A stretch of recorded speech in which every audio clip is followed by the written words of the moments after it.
నమస్తే vision news కు స్వాగతం. ఈనాటి వార్తలు. జిల్లాలో బుధవారం నుండి ఎడతెరిపి లేకుండా కురుస్తున్న వర్షాలు వాతావరణ సూచనల మేరకు మరి 2 రోజులు కురిసే అవకాశం ఉందని, లోతట్టు ప్రాంతాల ప్రజలు, సిడివాస్లో ఉన్న భవనాలు, గుడిసెలు, షెడ్లలో నివసిస్తున్న ప్రజలు తక్షణమే సురక్షిత ప్రాంతాలకు వెళ్లాలని జిల్లా కలెక్టర్ చంద్రవాడ నాగరాణి తెలిపారు. ప్రస్తుతం వర్షాకాలమైనందున సీజనల్ వ్యాధులు వ్యాప్తి చెందే అవకాశం ఉందని మున్సిపల్ ఆరోగ్య శాఖ, ఆర్డబ్ల్యూఎస్ అధికారులు సమన్వయంతో శానిటేషన్, బ్లీచింగ్, శుద్ధి చేసిన త్రాగునీరు సరఫరాకు వెంటనే చర్యలు చేపట్టాలని ఆదేశించారు. డయేరియా, డెంగ్యూ, టైఫాయిడ్ వంటి వ్యాధులు వంటివి విస్తరించకుండా ఆరోగ్య శాఖ అధికారులు ఇంటింటికి వెళ్లి వ్యాధుల పట్ల ప్రజలకు అవగాహన కల్పిస్తూ అవసరమైన మేరకు మందులు అందించాలని సూచించారు. మున్సిపల్ పంచాయతీరాజ్ శాఖ అధికారులు క్షేత్రస్థాయిలో పర్యటించి పారిశుధ్య నిర్వహణకు పర్యవేక్షించాలని అన్నారు. డ్రైన్స్లో నీటిపారుదలకు ఆటంకాలు లేకుండా వెంటనే అడ్డంకులు తొలగించాలని ఆదేశించారు. అత్తిలో వివిధ సమస్యల పరిష్కరించాలని కోరుతూ అత్రి వివేకానంద సేవా సమితి తరఫున తణుకు ఎమ్మెల్యే ఆర్మీ రాధాకృష్ణకు ఇతర పార్టీ నాయకులకు వినతి పత్రాలు అందజేశారు. అత్రి పెదవంతి వద్ద నుండి పీడబ్ల్యూడీ బంగ్లా వరకు రోడ్డుకు 2 వైపులా 2 అడుగుల వెడల్పుతో రోడ్డు ఏర్పాటు చేయాలని కోరారు. అత్రి పెదవంతెన వద్ద నుండి చిన్నవంతెన వరకు కాలువకు 2 వైపులా కాలిబాట ఏర్పాటు చేయాలని కోరారు.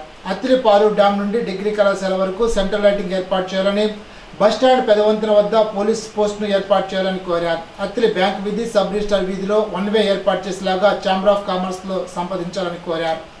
అత్తిలి సుబ్బారాయుడు చెరువు చుట్టూ గార్డెన్, పీడబ్ల్యూ బంగ్లా వద్ద వాకింగ్ ట్రాక్స్, పార్కు, గుమ్మంపాడు లాకుల వద్ద కాటన్ పేరు మీద నందనవనం ఏర్పాటు చేయాలని కోరారు. అత్తిలి తణుకు రోడ్డులో నూతన వ్యాపార సముదాయాన్ని ఏర్పాటు చేయాలని, పెదవంతెన నుండి బస్టాండ్ వరకు చిన్న వ్యాపారాలకు ట్రాఫిక్ అంతరాయం లేకుండా షాపుల ఏర్పాటుకు అనుమతి ఇవ్వాలని కోరారు. ముఖ్య కూడలలో సీసీ కెమెరాలు ఏర్పాటు చేయాలని కోరారు. పడవల రేవు నుండి పీడబ్ల్యూడీ బంగ్లా వరకు సీసీ రోడ్డు ఏర్పాటు చేయాలని కోరారు. మట్టుపత్తి గరువు వద్ద డ్రైనేజీ త్రవ్వాలని కోరారు. సంఘ అధ్యక్షుడు అల్తి అజయ్ కుమార్, కార్యదర్శి ఎల్ కిరణ్, కోశాధికారి అప్పారావు తదితరులు ఎమ్మెల్యేని కలిసి వినతి పత్రాలను అందజేశారు.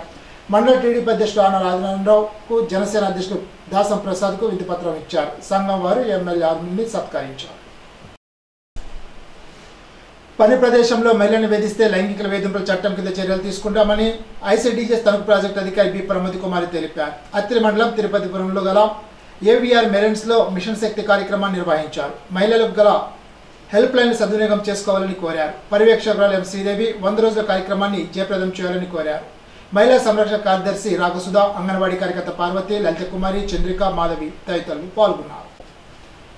తణుకులోని పాతేనము స్కాఫ్ లోడింగ్ కార్మికులకు స్థలాన్ని కేటాయించేలాగా చర్యలు తీసుకుంటామని తణుకు శాసనసభ్యులు ఆర్మీ రాధాకృష్ణ తెలిపారు. కార్మికులకు అవసరమైన స్థలం లేకపోవడంతో ఉదయం 6 గంటల నుండి 10 గంటల వరకు కప్పల వెంకన్న సెంటర్, వేల్పూర్ రోడ్లో పని వచ్చే వరకు రోడ్లపై, షాపుల వద్ద కూర్చుంటున్నామని కార్మికులు ఎమ్మెల్యే దృష్టికి తీసుకువెళ్లారు.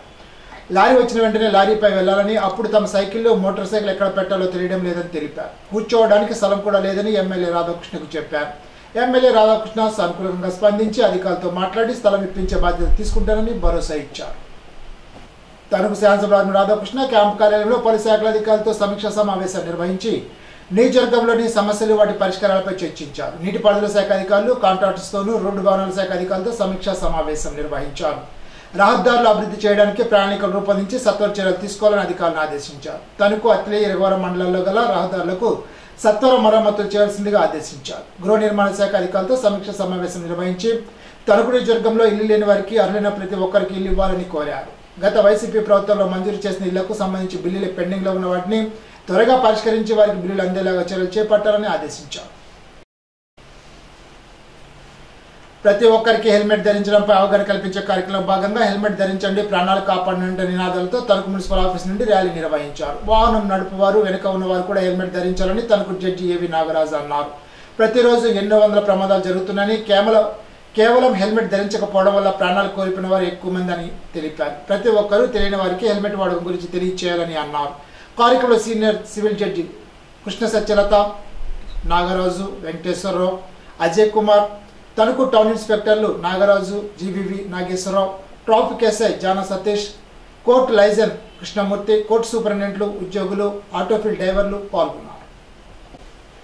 కోరమాండర్ కంపెనీ వారు తణుకు పరిసర ప్రాంత రైతుల కోసం ప్రచండ అనే కీటకనాశిని ఆవిష్కరించారు. Tanuku ADA Ramesh, general manager Lakshmana, zonal manager Srinivas, Manikanta agro chemicals Raja, రైతులు తదితరులు పాల్గొన్నారు.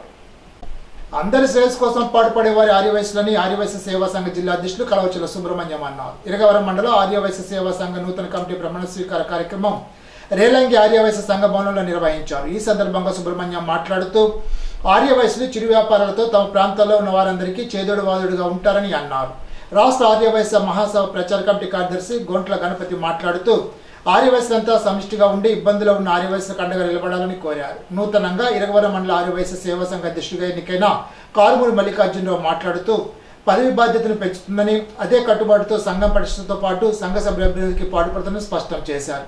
గౌరవాధ్యక్షులుగా మద్దుల రమేష్, అధ్యక్షులుగా కారుమూరి మల్లికార్జునరావు, ఉపాధ్యక్షులుగా నాగవరపు నాగసర్వేశ్వరరావు, కార్యదర్శిగా బొడ్డు వెంకటరాజు, సహాయ కార్యదర్శిగా కొత్త నాగబాబు, కోశాధికారిగా బొడ్డు నాగేశ్వరరావు సభ్యులు ఎన్నుకున్నారు. కార్యక్రమంలో సంఘ ప్రముఖులు గాది జనార్దన్ గుప్తా, సన్నిధి రామ వెంకటేశ్వరరావు, కారుమూరి నాగరాజు, కారుమూరి మనోజ్, గాది సురేష్, గాది పుల్లయ్య, మద్దుల గుప్తా, ఎక్కాల సత్యనారాయణ తదితరులు పాల్గొన్నారు. మండల కేంద్రమైన కోడూరులో జనసేన కార్యాలయాన్ని నరసాపురం శాసనసభ్యులు భూమిడి నాయకర్, ఆచంట ఎమ్మెల్యే పీతాన్ సత్యనారాయణ ప్రారంభించారు. జనసేన జెండా స్తూపాన్ని ఆవిష్కరించారు. అక్కడ జరిగిన సభలో ఎమ్మెల్యే పీతాన్ సత్యనారాయణ మాట్లాడుతూ ఎన్డీఏ కూటమి 3 పార్టీలు బలపడాలని ఆకాంక్షించారు. చంద్రబాబు, పవన్ కళ్యాణ్ నేతృత్వంలో కూటమి ప్రభుత్వం కుల మతాలకు, పార్టీలకు అతీతంగా అర్హత కలిగిన ప్రతి ఒక్కరికి లబ్ధి చేకూర్చాలని లక్ష్యమని తెలిపారు. ఎమ్మెల్యే బొమ్మిడి నాయకర్ మాట్లాడుతూ పవన్ కళ్యాణ్ ఆశయ సాధన కోసం జన సైనికులు, వీర మహిళలు పనిచేయాలని అన్నారు. పార్టీని బలోపేతం చేసి గత పాలకులు చేసిన తప్పిదాలను జరగకుండా అన్ని వర్గాలకు సేవ చేయాలని కోరారు. పాలకుల నియోజకవర్గ ప్రజలందరూ నా కుటుంబ సభ్యులుగా భావించి రాత్రింబవలు సేవకుగా పనిచేస్తున్నందువలనే ప్రజల ప్రేమ అనురాగాలు పొందగలిగానని, ఇది నా పూర్వజన్మ సుకృతంగా భావిస్తున్నానని రాష్ట్ర జనవనరుల శాఖ మంత్రి డాక్టర్ నిమ్మల రామానాయుడు అన్నారు. ఆయన ఇటీవల జరిగిన సార్వత్రిక ఎన్నికల్లో రాష్ట్రంలో అత్యధికంగా 69.30% ఓట్లతో విజయం సాధించి 2వ స్థానంలో నిలిచినందుకు బుధవారం పాలకొల్లో ఎన్డీఏ నాయకుల అభినందన కార్యక్రమాన్ని నిర్వహించారు. మంత్రి రామానాయుడును మాజీ ఎమ్మెల్యే సంఘ రామ్మోహన్, నాయకులు జీవి, పెచ్చటి బాబు, ఉన్నమట్ల కబడ్డీ, మహమ్మద్ జానీ, కడల గోపి, పీతల శ్రీనివాస్, పుట్నూరు శ్రీనివాస్, దీప్ తప్తారావు తదితరులు పూలమాల వేసి సత్కరించారు. మంత్రి రామానాయుడు కేక్ కోసి అందరికీ పంచారు. ఈ సందర్భంగా పెద్ద ఎత్తున బాణసంచా కాల్చారు. భారీ వర్షాలు కురుస్తున్న నేపథ్యంలో అన్ని శాఖలకు సంబంధించిన అధికారులు విధి విధానాల్లో సంసిద్ధంగా ఉండాలని తాడేపల్లిగూడెం శాసనసభ్యులు బొలిశెట్టి శ్రీనివాస్ పేర్కొన్నారు. భారీ వర్షాల నేపథ్యంలో లోతట్టు ప్రాంతాలు జలమైన సందర్భంలో మున్సిపల్ కార్యాలయంలో శానిటేషన్ సిబ్బందితో ఆయన అత్యవసర సమావేశమయ్యారు. ఈ సందర్భంగా ఆయన మాట్లాడుతూ నష్టం జరిగే వరకు వేచి చూడకుండా ముందుగానే చర్యలు తీసుకునే విధంగా అన్ని శాఖల అధికారులు 3 రోజుల పాటు అందుబాటులో ఉండాలని ఆయన ఆదేశించారు. శానిటేషన్ అధికారులతో ఆయన మాట్లాడుతూ నీరు నిలిచిన చోట అడ్డంకి ఉన్న ఎటువంటి నిర్మాణాన్ని తొలగించి సత్వర చర్యలు చేపట్టాలని ఆదేశించారు. మున్సిపల్ కార్యాలయం నుంచి ఎలక్ట్రల్ ఏడీతో పాటు ప్రభుత్వ ఆసుపత్రి సూపరింటెండెంట్, రెవెన్యూ, ఇరిగేషన్ తదితర అధికారులతో మాట్లాడారు. చదువుకునే సమయంలోనే విద్యార్థుల భవిష్యత్తు తమ టార్గెట్ను నిర్దేశించుకోవాలని తాడేపల్లిగూడెం శాసనసభ్యులు బొలిశెట్టి శ్రీనివాస్ పేర్కొన్నారు. గురువారం మాగంటి ఫంక్షన్ హాల్లో ఆత్మబంధువులు ఏర్పాటు చేసిన శివశక్తి ఫౌండేషన్ టాలెంట్ టెస్ట్ బహుమతి ప్రదాన కార్యక్రమంలో ఆయన ముఖ్య అతిథిగా పాల్గొని ప్రసంగించారు. స్వార్థం లేకుండా విద్య, వైద్య రంగాల్లో ఆత్మబంధు పేరుతో ఎన్నో కార్యక్రమాలు చేసిన కమిటీ సభ్యులు ఆయన అభినందించారు. విద్యార్థులను ఉద్దేశించి ఆయన మాట్లాడుతూ సమాజంలో ఏమి ఆశించకుండా పిల్లల భవిష్యత్తు కోసం శ్రమించేది తల్లిదండ్రులు మాత్రమేనని, ఆ తల్లిదండ్రుల గౌరవాన్ని కాపాడే దిశగా మీరందరూ కృషి చేయాలని అన్నారు. ఆత్మబంధు సభ్యుడు కొలనవాడ పెద్ద కృష్ణరాజు చేసిన సేవా కార్యక్రమాలను ఆయన కొనియాడారు.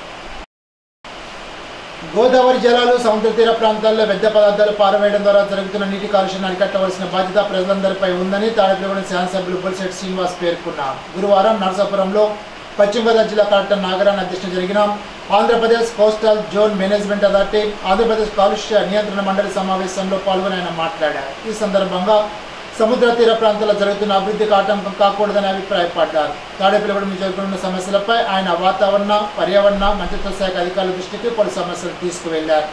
తాడేపల్లిగూడెం నీటి కాలుష్యంపై పరిశీలనకు రావాల్సిందిగా అధికారుల బృందాన్ని ఆయన కోరారు. నీటి కాలుష్యం అరికట్టడం ద్వారా ప్రజల ఆరోగ్యం కాపాడుకోవచ్చునని ఆయన పలు సూచనలు చేశారు. జగన్ 5 ఏళ్ల పాలనలో ప్రజల ఆరోగ్యం కోసం గత టీడీపీ ప్రభుత్వం 5,350 కోట్లతో చేపట్టిన మంచినీటి ప్రాజెక్టులు సైతం గాలికి వదిలేసి నిధులు సైతం దారి మళ్లించారని రాష్ట్ర జనవనరుల శాఖ మంత్రి నిమ్మల రామానాయుడు అన్నారు. మంత్రి పాలకొల్లో మంచినీటి సరఫరా విభాగం పథకాన్ని పరిశీలించారు. ఈ సందర్భంగా ఆయన ఎలక్ట్రానిక్ మీడియాతో మాట్లాడారు. రావాటర్ సంపాదిస్తారు. రావాటర్లో నుంచి మనకి 3 మన చెరువు. అవును సార్, ఈ 2 చెరువులు అది కూడా ఇందులో వస్తుందా?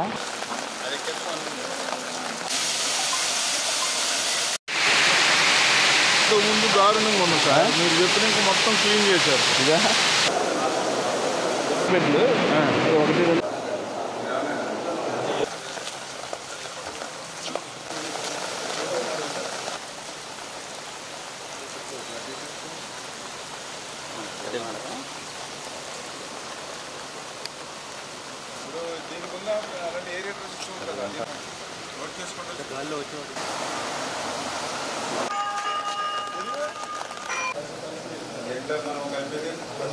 దురదృష్టం, జగన్మోహన్ రెడ్డి అధికారంలోకి వచ్చాడు, ప్రజా ఆరోగ్యాన్ని గాలికి వదిలేశాడు. ఆయన కొత్తగా నిధులు తేవాల్సిన అవసరంలా మేము ఇచ్చినటువంటి ఏదైతే 5,350 కోట్ల రూపాయలు కూడా మరి ఏదైతే నిధుల్ని దారి మళ్లించేసి తన అవసరాలకి వేరే అవసరాలకు ఉపయోగించి ప్రజారోగ్యాన్ని గండి కొట్టినటువంటి పరిస్థితి దుస్థితి చూసాం. సరే, ఈరోజు మేము అధికారంలోకి వస్తూ ఉన్నాం. మళ్ళీ వెనువెంటనే ఏదైతే ఈ యొక్క ప్రాజెక్ట్ని ప్రారంభించి మళ్ళీ ఈ యొక్క పురపాలకంలో ఉన్నటువంటి ప్రజలందరికీ కూడా సురక్షితమైన త్రాగునీరు అందిద్దాం. ఆ ప్రాజెక్టులో మా పాలకులు కూడా ఉంది, అందరికీ మంచినీరు ఇద్దాం అని నేను ఆలోచన చేసి ఏదైతే మొన్న రివ్యూ చేసి నారాయణ గారితో అదేవిధంగా వాళ్ళతో రివ్యూస్ ప్రిన్సిపల్ సెక్రటరీస్ తోటి కమిషనర్తో రివ్యూ చేస్తే ఆశ్చర్యం గొలిపేలాగా అంశాలు. ఎక్కడ ఉన్నాయండి డబ్బులు? అక్కడ మరి డబ్బులు ఏమైపోయో తెలియనిటువంటి పరిస్థితి. ఆల్రెడీ ఏదైతే ఆ యొక్క ఏఐబి బ్యాంక్ నుంచి ఏదైతే వచ్చాయో మరి ఆ నిధులు ఎక్కడికి పోయాయో, ఎటు డైవర్ట్ చేశారో కూడా తెలియనిటువంటి పరిస్థితి. పోనీ ఆ నిధులు వచ్చినాయి, పోనీ ఏదైనా పనులు చేశారంటే ఇక్కడ పనులు కూడా అవ్వనటువంటి పరిస్థితి. అందుకే మళ్ళీ ఇటువంటి సవాళ్ళని, ఎందుకంటే పోనీ వాళ్ళ పని చేయకపోయినా ఏదైతే మనం తెచ్చినటువంటి గ్రాంట్స్ అట్లా ఉన్నా ఆ గ్రాంట్స్తో మనం పని చేయించుకునేవాళ్ళం. ఇప్పుడు మళ్ళీ ఈ నిధులు ఎటు మరలించారు, మళ్ళీ దాన్ని ఎట్లా వెనక్కి తీసుకురావాలి? ఎందుకంటే ఇప్పుడు మళ్ళీ కొత్తగా ఏఐబి కానీ వరల్డ్ బ్యాంక్ కానీ కేంద్ర ప్రభుత్వం సాయం అడిగినా కూడా దీనికి సంబంధించిన ఖర్చుల వివరాలు చెప్పండి అంటే ఏ శాఖకు సంబంధించిన అధికారులు కూడా వివరాలు కూడా చెప్పలేకపోతూ ఉన్నారు. అందుకే ఈరోజు అసలు ఫైనాన్స్కి సంబంధించి ఏ శాఖ చూసినా కూడా వేల కోట్ల రూపాయలు, లక్షల కోట్ల రూపాయల్లో ఈవేళ లోటు కనిపిస్తున్నటువంటి పరిస్థితి దుస్థితి. ఈవేళ 5 సంవత్సరాల పాలనిస్తే, ఒక్క ఛాన్స్ అని పాలనిస్తే ఇంత విధ్వంసానికి పడ్డాడనంటే అటువంటి వ్యక్తి రాజకీయాల్లోకి అవసరమా? అటువంటి వ్యక్తి ప్రజాస్వామ్యంలో ఉండడానికి తగునా అని వేళ ప్రజలు కూడా ఆలోచన చేయాలి. ఇప్పుడు గోపాలపురం రహదారిలో వర్షం నీరు చేరింది. నీటిలో వాహనాలు నిలిచిపోవడంతో ప్రయాణికులు తీవ్ర ఇబ్బందులు పడుతున్నారు. దేవరపల్లి జాతీయ రహదారి పక్కన ఎస్బీఐ బ్యాంకులోకి వరద నీరు చేరుకుంది. 3 అడుగుల లోతు నీరు రావడంతో సిబ్బంది ఖాతాదారు బయటకు పంపి గేట్ తలుపులు వేసేశారు. ఎగుడ కురుస్తున్న వర్షాలకు గోదావరి ఉధృతంగా ప్రవేశిస్తుండడంతో పాపికొండల విహార యాత్రకు తాత్కాలికంగా బ్రేక్ పడింది. పాపికొండల విహారం నిలుపుదల చేస్తున్నట్లు టూరిజం శాఖ వారు తెలిపారు. తూర్పుగోదావరి జిల్లాలో ప్రస్తుతం వర్షాలు రాబోయే 3 రోజులు భారీ వర్ష సూచన మేరకు విద్యుత్ శాఖ ఆధ్వర్యంలో డివిజనల్ స్థాయిలో కంట్రోల్ రూమ్ ఏర్పాటు చేయడం జరిగిందని AP EPDCL superintendent engineering TVSN మూర్తి గురువారం సాయంత్రం ఒక ప్రకటనలో తెలిపారు.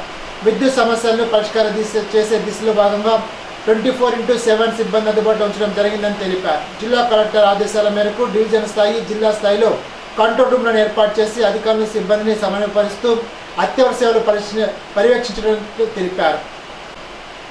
రాబోయే 3 రోజులు కూడా వర్షాలు కురుస్తాయని వాతావరణ శాఖ ఇప్పటికే హెచ్చరించడం జరిగిందని, అందువల్ల చాలా అప్రమత్తంగా ఉండాలని నగర ప్రజలకు ఎమ్మెల్యే ఆదిరెడ్డి శ్రీనివాస్ సూచించారు. వాతావరణ శాఖ సూచనల మేరకు రాబోయే 3 రోజుల్లో కురవనున్న వర్షాల విషయమై తీసుకోవాల్సిన ముందస్తు జాగ్రత్తలపై గురువారం నగరపాలక సంస్థ కమిషనర్, ఇంజనీరింగ్ అధికారులతో సిటీ శాసనసభ్యులు ఆదిరెడ్డి వాసు చర్చించారు. బంగాళాఖాతంలో ఏర్పడ్డ అల్పపీడనం కారణంగా కురుస్తున్న వర్షాల నేపథ్యంలో ప్రజలు తగిన జాగ్రత్తలు తీసుకోవాలని రాజమండ్రి పార్లమెంటు సభ్యురాలు దగ్గుపాటి పురంధేశ్వరి గురువారం ఒక ప్రకటనలో సూచనలు జారీ చేశారు. మరో 3 రోజులు వర్షాలు కురుస్తాయని వాతావరణ శాఖ హెచ్చరికలు జారీ చేసినందున అప్రమత్తంగా ఉండాలని ఆమె సూచించారు. వర్షంలో బయట ఎక్కువగా తిరగవద్దని కోరారు. డయేరియా, వైరల్ ఫీవర్స్ ప్రబలకుండా అధికారులు తగు జాగ్రత్తలు తీసుకోవాలని పేర్కొన్నారు. ఎగువ ప్రాంతాల్లో కురుస్తున్న భారీ వర్షాలకు సీలేరు నీరు తోడై ధవళేశ్వరం సార్ ఆర్దర్కాటం బ్యారేజ్ వద్ద నీటి మట్టం 10 అడుగులు చేరింది. గత 3 రోజులుగా 9.5 అడుగుల వద్ద నిలకడగా ఉన్న నీటి మట్టం గురువారం పెరిగింది. ఇన్ఫ్లో 1.53 లక్షల క్యూసెక్లు కాగా అవుట్ఫ్లో 1.43 క్యూసెక్లు ఉంది. పంట కాలం ద్వారా 8,700 క్యూసెక్లు సాగునీటి విడుదల చేసినట్లు అధికారులు తెలిపారు. తూర్పుగోదావరి జిల్లాలోని 7 ఇసుక నిల్వ డిపోల్లో వర్షాకాల నిమిత్తం ఇసుక నిల్వ ఉంచడం జరిగిందని జిల్లా గల్లు భూగర్భ శాఖ అధికారి సుబ్రహ్మణ్యం గురువారం ఒక ప్రకటనలో తెలిపారు. 7 ఇసుక నిల్వ స్టాక్ పాయింట్ నుండి ఎవరైనా ఇసుక లోడింగ్, రవాణా చేయడం చట్టరీత్యా న్యాయమని, రవాణా చేసినచో చట్టపరమైన చర్యలు తీసుకుంటారని తెలిపారు. చిన్న బ్రేక్.